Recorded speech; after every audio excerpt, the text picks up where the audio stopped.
ताज्या घडामोडी पाहिजेत तर मग C24 या आपल्या YouTube चॅनलला लाईक करा, शेअर करा, सबस्क्राईब करा आणि बेल आयकॉनवरती क्लिक करायला विसरू नका। प्रभाग क्रमांक 25 मधील पाणीपुरवठा आणि मलनिस्सारण व्यवस्थेमधील गंभीर समस्येबाबत नगरसेविका कविता अमोल नाईक यांनी सिडको विभागीय कार्यालयामध्ये विभागीय अधिकारी नानासाहेब साळवे आणि पाणीपुरवठा उपअभियंता हेमंत पट्टे यांना निवेदन दिले। यावेळी पाटील नगर परिसरामधील महिला मोठ्या संख्येने हंडे घेऊन कार्यालयामध्ये दाखल झाल्या।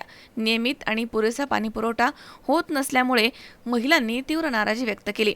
आम्हाला नियमित पाणी द्या, अन्यथा पाणीपट्टी माफ करा अशी मागणी त्यांनी केली। प्रभागामधील अपुरा पाणीपुरवठा, गळती आणि मलनिस्सारणाच्या समस्यांमुळे नागरिकांचे हाल होत आहेत असे कविता नाईक यांनी प्रशासनाच्या निदर्शनास आणून दिलं। प्रशासनानं प्रश्न गांभीर्यानं घेऊन आवश्यक कारवाईचं आश्वासन दिलं आहे। प्रभाग 25 मध्ये मोठ्या प्रमाणावर पाणी टंचाई आहे। आमच्या आजूबाजूच्या परिसरातील महिला या हंडा मोर्चा घेऊन आलेल्या होत्या। आमच्याकडे समस्या मांडल्या की पाणीच येत नाही, वेळेवर पाणी नसतं, कधी ते 8 वाजता येतं, म्हणजे 6चा टायमिंग आहे, कधी 6 वाजता येणार, 8 वाजता येणार, कधी 10ला येणार। आणि जे काही आता महिला आहेत त्या बाकीच्या एकदम गरीब घरातील गरजू महिला आहेत, त्या दिवसभर कामासाठी जातात आणि संध्याकाळी काहीतरी 6-7 वाजता येणार, तर ते पाणीच नसतं। डायरेक्ट स्वयंपाक करण्यासाठी त्यांच्याकडे पाणी नाही। 10 वाजता पाणी येणार, मग त्या कधी स्वयंपाक करणार, त्यांची लहान लहान मुलं तशीच बसलेली असतात आणि पाणी जे येतं एकदम कमी दाबाने, म्हणजे एक हंडा भरण्यासाठी किमान त्यांना 5 मिनिटं अशी बारीकला धार चालते, त्याच्यावर त्या हंडा भरला जातो।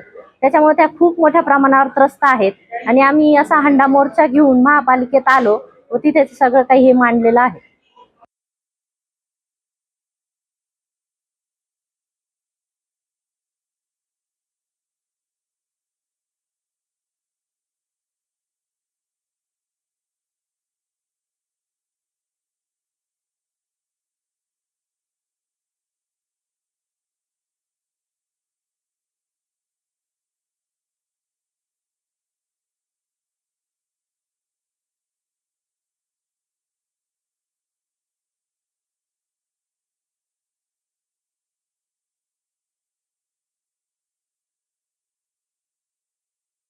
किरण आहेर, C24 नाशिक।